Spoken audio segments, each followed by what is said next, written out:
বন্ধুরা, তুলসী পাতার ২০টি উপকারিতা নিয়ে আমার ভিডিওটি খুবই প্রচলিত হয়েছে।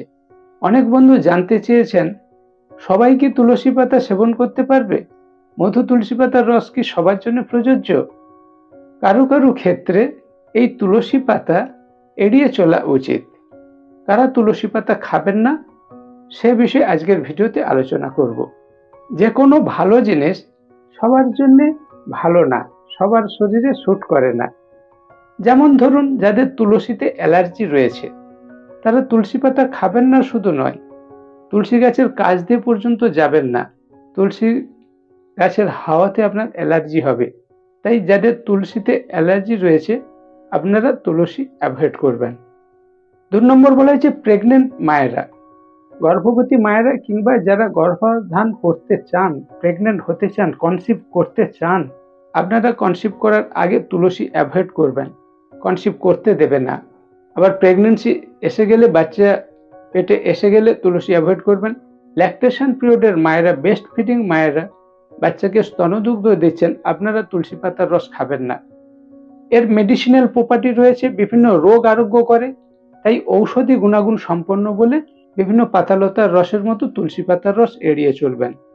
তাহলে প্রথম বললাম যাদের অ্যালার্জি রয়েছে তারা তুলসী এড়িয়ে চলবেন। ২ নম্বরে বলা হলো যারা কনসিভ করবেন কিংবা প্রেগনেন্সি কিংবা বেস্ট ফিডিং ল্যাকটেশন পিরিয়ডের মায়েরা তুলসী এড়িয়ে চলবেন। ৩ নম্বরে বলা হচ্ছে affect mail fertility.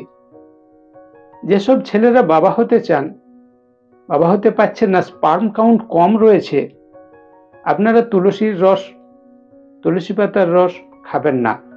Mail infertility disorder, আপনাদের তুলসী এড়িয়ে চলতে হবে।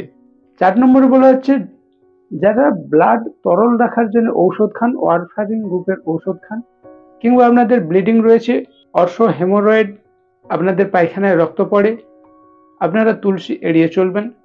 এ বিষয়ে আপনার ডাক্তারবাবুর পরামর্শ নেবেন।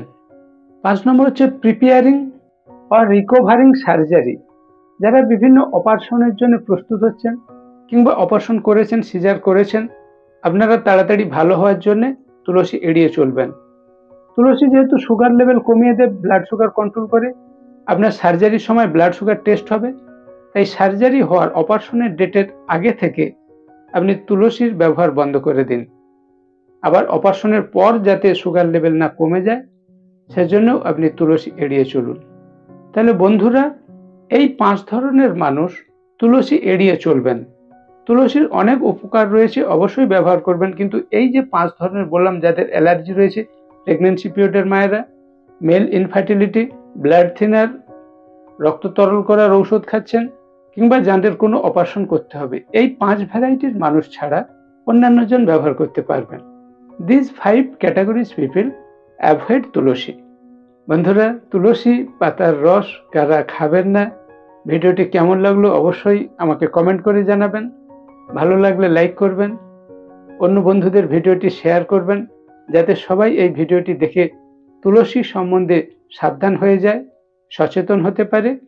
এই ধরনের হেলথ অ্যাওয়ারনেস মূলক ভিডিও সহজেই যাতে আপনার কাছে পৌঁছে যায়, আমার চ্যানেলটি সাবস্ক্রাইব করে নোটিফিকেশন অল বেলটি অন করবেন।